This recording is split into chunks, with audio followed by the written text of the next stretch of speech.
ఏమడుగుతున్నారంటే ఆ lady SI ఎందుకు అంతమంది మగాళ్ళ మధ్యలోకి వెళ్ళింది అని అడుగుతున్నారు. లేడీ అయితే మగాళ్ళ మధ్యలోకి వెళ్ళకూడదా? ఆవిడ డ్యూటీ ఆవిడ చేసుకోవద్దా?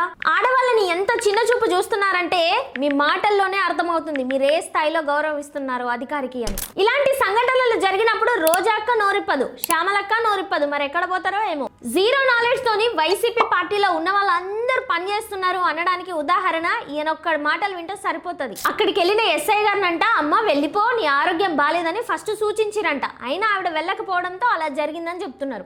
అసలు ఆ వీడియో చూసిన వాళ్ళకి ఎవరికైనా అలా చెప్పినట్టు కనిపిస్తుందా? ఎందుకు కొత్త కట్టుకథలు వెళ్తున్నాడు? మైక్ ముందు మాట్లాడడానికి వచ్చే ముందు ఒకసారి ఆ వీడియో అన్న చూస్తే అర్థమయ్యేది వాళ్ళు అసలు ఏం చేసినారు, ఎట్లా తాకుతున్నారు అని, ఎట్లా ఇబ్బంది పెడుతున్నారు అని. అయినా చెప్పాడు కదా జగన్ అన్న, మేము అధికారంలోకి వచ్చిన తర్వాత పోలీస్ వాళ్ళని ఆడ మగ అని లేకుండా బట్టలిపి రోడ్డు మీద నిలబెడతామని చెప్పేసి. మీరు అధికారంలోకి రాకముందుకే ఇట్లా చేస్తున్నారు, ఇంకా అధికారంలోకి వస్తే ఇంకెంత చేస్తారో అర్థం కావట్లేదు. మీరు అధికారంలో ఉన్నా లేకపోయినా మీరు చేసేవి ఇవే కాబట్టి పెద్ద తేడా ఏం లేదు. అందుకే 11 సీట్లు వచ్చినాయి. మీరేమంటారో కామెంట్ చేయండి.